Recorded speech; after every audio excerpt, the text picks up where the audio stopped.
Olalaje mi Ashake. Unaka sungbala no dey waste time, oh nah. Me I will fire bazooka, oh nah. Mr. Money no dey waste time, Mr. Money want to ease your mind. Say baby to find no dey too shine, unaka. Show why me ni. Mr. Money no dey waste time, Mr. Money want to ease your mind.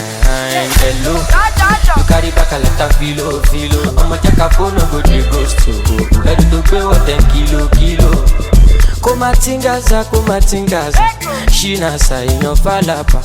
Agata from Osapa funi bulala. Nishe lo japa. Omo aje bota lo bi mi gapa. I no like the nonsense, so ya ko bota.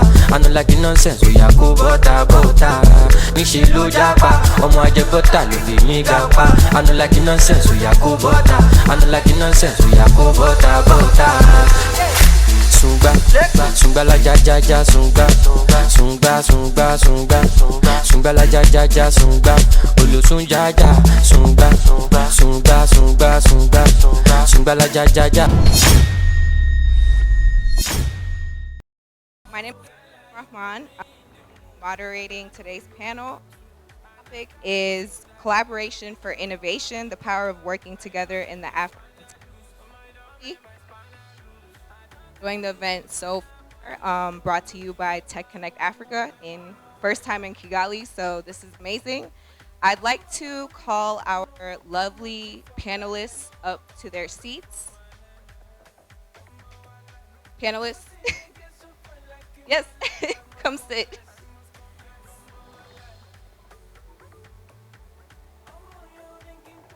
All the panelists up here. I'm going to give a very brief intro about myself, and then I'm going to pass it to our speakers, and they'll introduce themselves as well. So once again, my name is Tasneem Rahman. I came here from Atlanta, Georgia. My background, okay, oh wow, all right. Amazing. There's people in here from Atlanta? Oh, what? Oh, okay. So my background's in electrical and computer engineering. I'm also currently going to Georgia Tech for my MBA. I'm a research engineer, mainly focusing on telco at Georgia Tech Research Institute. And why is she here? Why am I here? So my passion is to get into tech strategy and innovation. So in the past few years, I've worked in the African market on multiple projects. I just kind of got thrown into it. And I've helped different startups and organizations with their tech strategy and innovation. So that's why I'm here. I'm excited to learn from our panelists, so I'm going to give it off to them.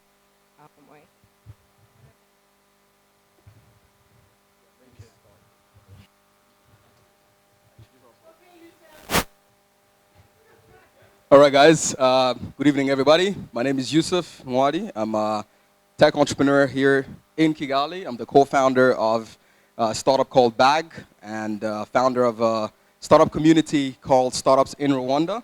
And yeah, super excited to be here. I've been doing this for the last 6 to 7 years. Yeah, is there anything else that I need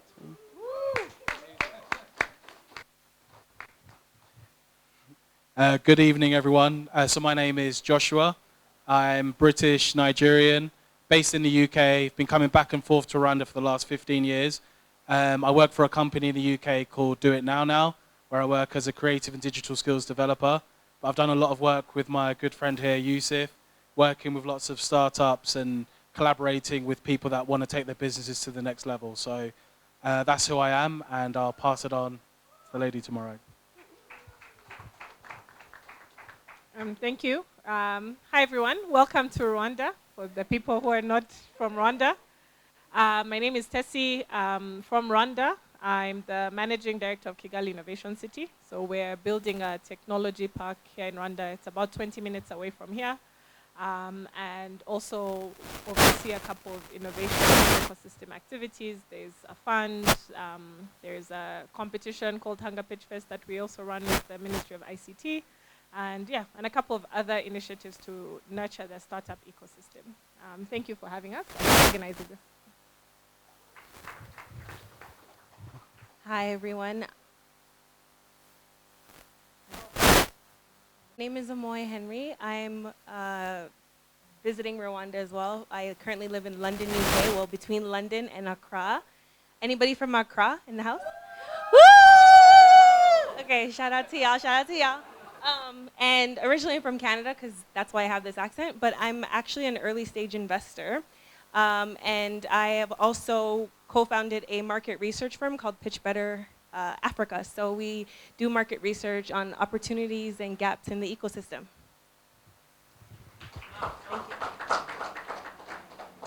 Thank you. Oh, wow, this is loud. Okay. Thank you all for your amazing intros. I'm going to go ahead and start with the questions. Are you guys ready? Okay. All right. So I'm going to start with Tessie. Okay, this is a question for you. So what are the key challenges or barriers to working together in the African tech community, and how can they overcome to foster more effective cooperation? That's a good question. I think one is where people need to know each other. So, like great icebreaker, which force people to get to know each other. So that's a simple example in this room, but I think one of the challenges we have is, at least on the continent, we need to travel more. We need to study with people from other African countries. We need to learn about what's happening in other African countries. And so, there's a lot of challenges sometimes in doing that, and it leads to a lack of sufficient knowledge of what's happening in those markets. And if we were, and so on. Yeah. Okay. Thank you so much. So same question for Joshua. I would agree with what Tessie's saying. I think a really key thing is building relationships. So if you can network digitally, in person, I think that really helps to build bridges and get to know new people.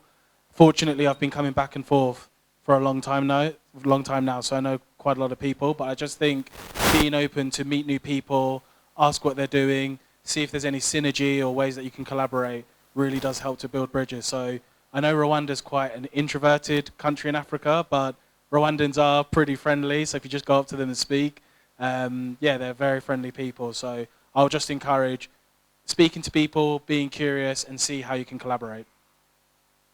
Thank you so much. So next question, Amoye. How can African tech communities leverage existing networks and platforms to encourage knowledge sharing among startups, entrepreneurs, and industry experts? Such a great question. I think, first of all, we are seeing so much innovation at incredible rates. We're seeing organizations like Tech Connect Africa come together and convene people. Shout out to Tech Connect Africa for bringing this night together.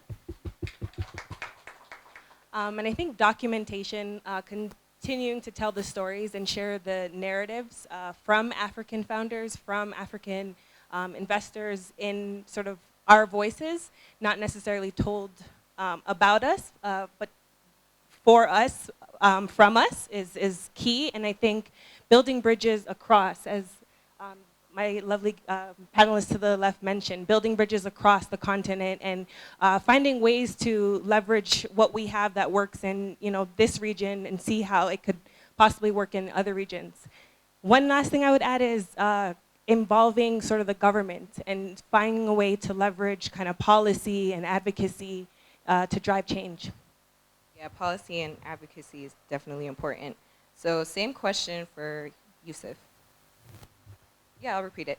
So how can African tech communities leverage existing networks and platforms to encourage knowledge sharing among startups, entrepreneurs, and industry experts? Yeah, I think communities are definitely important. One of the reasons why I decided to jump onto the journey to start startups in Rwanda was because during the pandemic, I definitely realized that entrepreneurship is a really, really lonely journey, right? So you have an entrepreneur, you have an idea, and once you start working on that idea and building it up, for you to succeed, you have to kind of like be very obsessed on building it. But what happens is when you become super obsessed on building your idea, you get stuck up into the operations of the company.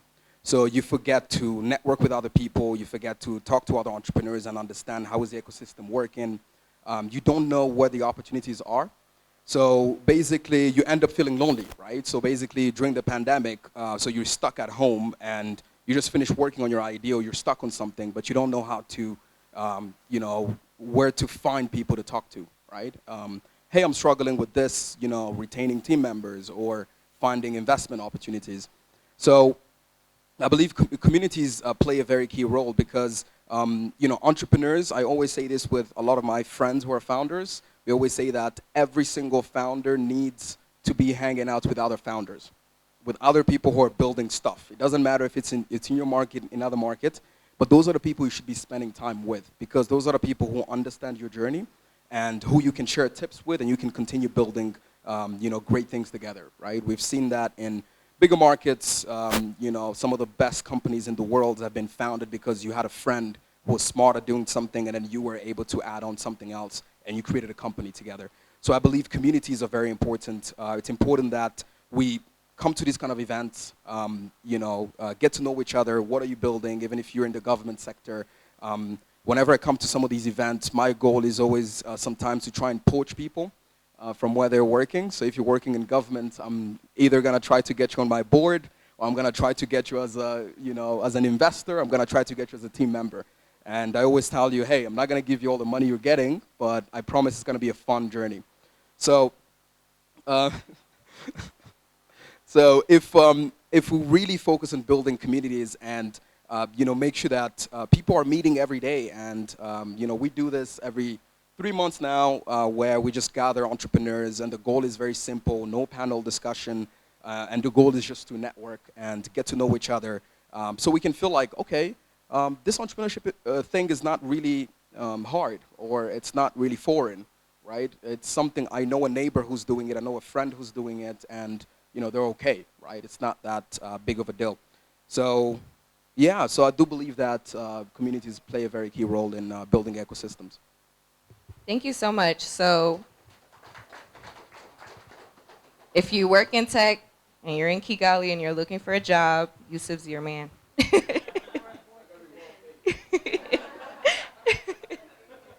Okay. All right. Next question, Tessie.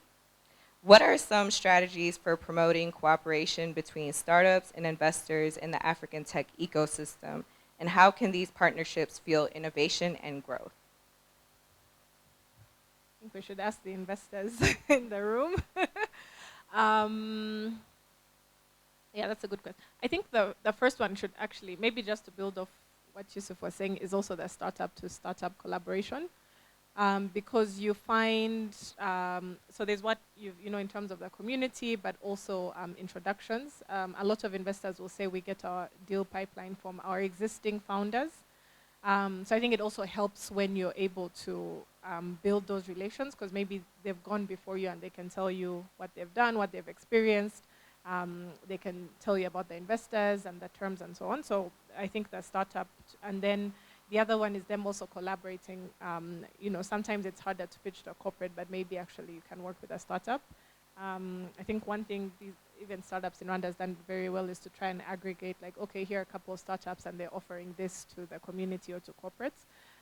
So one would be the startup to startup collaboration. The startup to investor one, I would want to ask the investors in the room, because I don't know what they go through, how many pitches they get and so on, and what that experience is. But at least a lot of what we've heard is that also it depends on the types of investors. Some are willing to give a lot more feedback and hand-holding and do more ecosystem building activities so they can say what they want, while others maybe don't invest in the ecosystem building as much. So to the extent that they can see ecosystem as also in the long term good for them, because that's how they get pipeline, that's how they improve even for them, like that's how they can be an investor of choice, would be great. But also, if you need to do diligence, a founder and so on in future, if you have that relationship, you can leverage it. So I think we would benefit investors who see startups as a strategic asset, not just like they're asking us for money, and can be a good partner. There's also, they should also see value in building relationships with the startups. Yeah. Okay, thank you so much. Are there any investors in the room? Raise your hand. Okay, okay. So these are people you might want to network with. So same question for Yusuf. Do you want me to repeat it? Okay. What are some strategies for promoting cooperation between startups and investors in the African tech ecosystem, and how can these partnerships fuel innovation and growth? Okay. Yes, strategies. I think, yeah, one thing that I've been advocating for, especially for the Rwandan market, which is basically think about a Wikipedia for all the startups that are in Rwanda, right? So basically a free website that would be startupsinrwanda.com or something else. And basically you can basically filter up and you can see all the fintechs, you can see all the ed techs, you can see all the companies in various different sectors. And that would be a free website where entrepreneurs would go there and just update their profiles and make sure that investors can find them. I think number one is really investors are there, but they don't know that entrepreneurs are there. I believe that in the early days, one of the first things that we have to do is educate investors about entrepreneurship. So we have, for example, I see a lot of head of VC firms or so-called, let's say, investment firms, and most of these people have never been an entrepreneur in their lives, right? They don't know what it is to actually run a company. They don't know, how do you hire? How do you pay employees? And like a lot of these things, like they don't really understand them. So when they're assessing a lot of early stage companies, they're looking at the wrong things. They're trying to judge a company as if it's a corporate company. And really what the entrepreneur is saying is that if you invest in us, then we're gonna get there, right? Actually, if you invest in me, the entrepreneur, the founder of the company, then we're gonna get there, right? So I believe that early stage financing should be really, really focused on the entrepreneurs. Has this entrepreneur shown that they can actually lead an organization? Can they come up with solutions? What have they done in the past, right? And really focusing on that and not necessarily looking at a company because it's gonna be messy, right? Most of the time, a lot of these early stage companies, it's super messy. Don't look for, month-on-month growth because if that's the metric that you're looking at, then what you're gonna find is that the entrepreneur is gonna be very cocky. They're gonna say, yeah, I'm making money. Why do I need you as an investor? Like, I don't understand why should I go through a due diligence. I make money, I pay my employees, and I'm moving forward. And I have a couple of examples of when that happened. So if investors really want to create that, relationship, we also, I don't know who is either the government or some kind of organization that needs to be the advocate for entrepreneurs, right? Here could be the Ministry of ICT saying, guys, we have all these cool entrepreneurs, they're still at the early stage. However, they need financing so they can get somewhere further. So definitely educating investors about what stages the entrepreneurs are. Number two, encouraging entrepreneurs to put themselves out there. So one thing that I like to talk about is most of the time when you start your entrepreneurship journey, nobody really cares about you or the mission or the company you're trying to build. Nobody really cares. So it's your goal as the founder or the entrepreneur to actually make people care. So that means talking about your company, going out there, meeting people, and really just being very, very in their face and super loud about your mission so that you can rally people and people can start feeling like, okay, I've been seeing this company everywhere. What is it all about? Like, let's have a coffee and talk about it. And a lot of entrepreneurs, we believe that we have a good idea and somebody should find us because we have a good idea. And I believe that we should actually do the opposite, where we should put ourselves out there. So definitely figuring out ways that we can promote companies, either through an open source platform where anybody can find companies who are in different sectors. For example, we have investors coming in Kigali, but it's like, how do they know which companies are? How do they find out about Pesa Choice? Like how? They have to go to Norscan and then find them there. So it's like, is there a website that they get at the airport that says, hey, if you're an investor, here's some cool companies, right? Number two, founders, let's put ourselves out there, share our mission, get people to care about our mission, and build our company as a movement rather than just a company. And What else? I think that's it. Yes. Thank you. That was very eloquent, Yusuf. I would like to add that. Not only as investors are we on your cap table, but we're also supposed to have your back. We're supposed to advocate for you in rooms that you're not in. So how can sort of investors do that if they don't know the ins and outs? So transparency is super key, right? And not necessarily painting African startups or companies, African companies with the same brush as you would paint European or American companies, because there's nuances, right? There's totally different numbers and metrics that we're looking at. And so communicating that to the investors is very important and very key, especially international investors that want to come into these regions and want to invest. And I would say creating the platform. It doesn't exist, so you have a room full of genius, brilliant minds. Partner up, right, and bring that idea forward.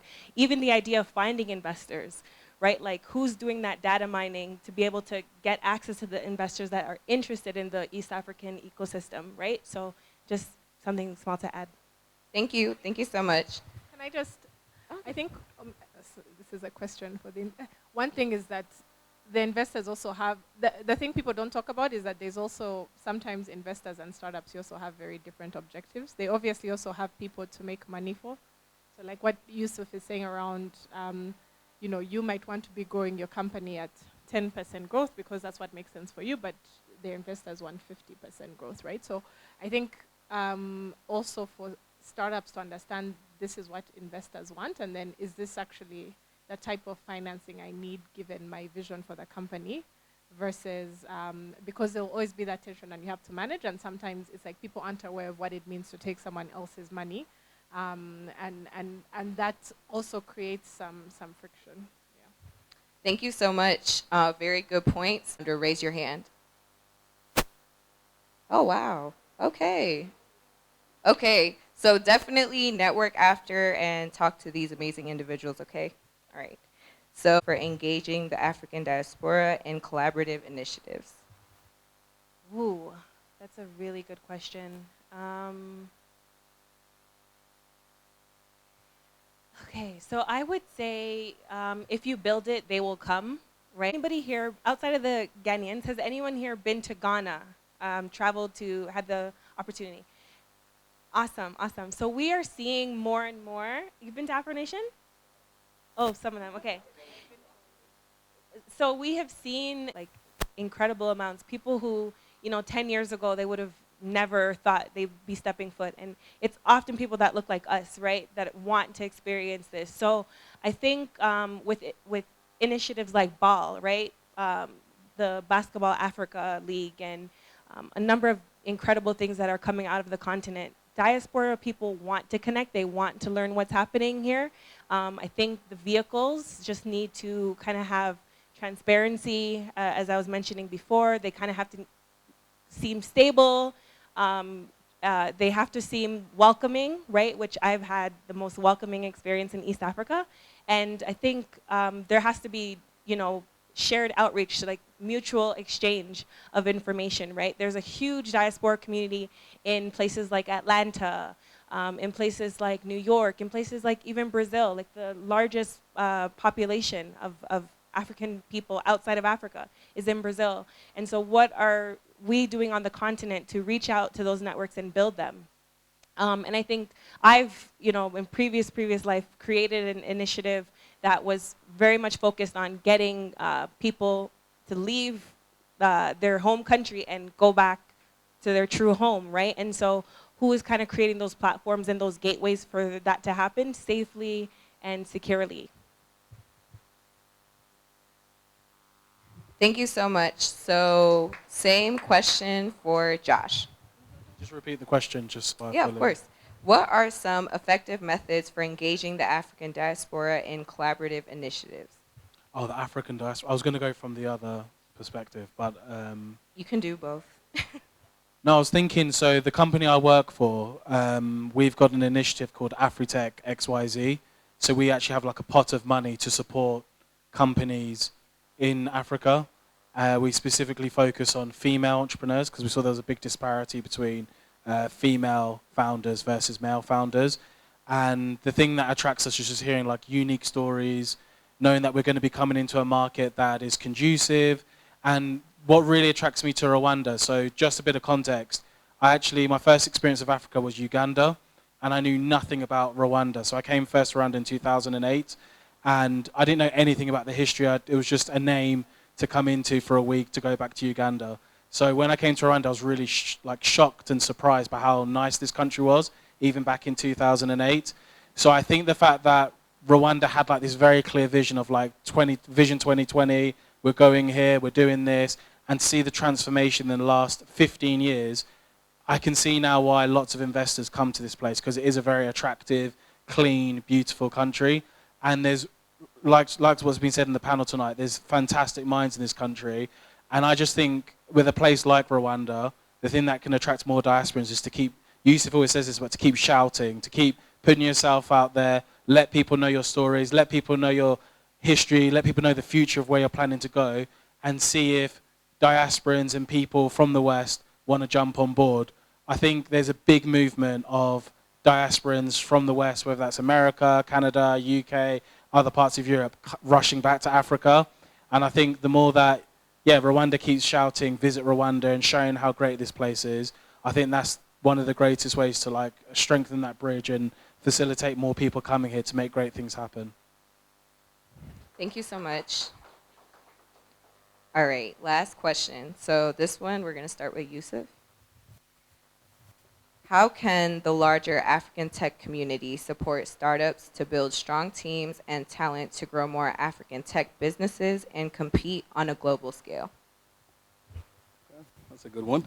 How can a larger community? I think again through networking. I think as Josh was talking about the diaspora community, I think we're seeing a lot of Nigerian engineers working for these big companies, and it takes an entrepreneur to build a flutter wave for them to come back and work for a fintech like that, right?